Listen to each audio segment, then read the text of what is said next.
ছোটবেলার কাহিনী কন্যা বলি নাতি ছোটবেলার কাহিনী শুনবি আমরা ছোটবেলা যে মজা করছি এখনকার যুগের বাচ্চা কাচ্চারা তো এগুলো বুঝি না আই সব আই সরব না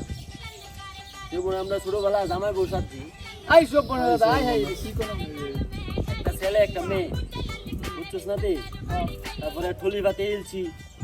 হারিকেল আসলো হারিকেল নিয়ে রাত্রেবেলা ঘোরাঘুরি করছি হ্যাঁ তো আর মোবাইলের যুগ আসতো না আই সব বনা দাদা কথা কোন কি মোবাইলের যুগ আসতো না রে অনের যুগে আমার নাতি মোবাইল টোবাইল পাইয়া মানে আর মনে করছে বাচ্চা কাচ্চারা বাইরো না মোবাইলের প্রতি আসো দাদা তোলে আমরা বলে টুলি বাতি তো বলে হেলছিলেন এটা আবার কি হাসান আরে হ নাতি ঠুলি ভাতিও হেলছিলাম ঠুলি ভাতি হেলছি ছেলে মেয়েরা হেলছি ঠুলি ভাতি ছাতা মাথায় টিয়া দিয়েছিরা আমরা ইয়া বানাইছি হাউন বানাইছি তারপরে দাওয়াত দিছি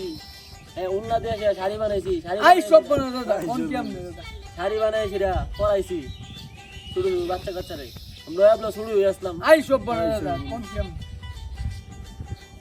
আমরা যুগে কি আসলো জানি নাতি আমরা যুগে মনে করেন একটা বিড়ি যখন ধরাইতাম 7-6 মনে করেন হাইতো সর্বনাশে তখন মনে করো বিড়িটা আগুন লাইটারটা ধরাইতে 7-6 গ্রামের মনে করেন আগুনের চুলা লাগতো বুঝছিনি সর্বনাশে আর ওকা আসলো 4-5 জনে বই হবে ওকা টানতো আই সব বনা দাদা আপনারা সর্বনাশ সর্বনাশ আরে বললো না কি এটা সর্বনাশ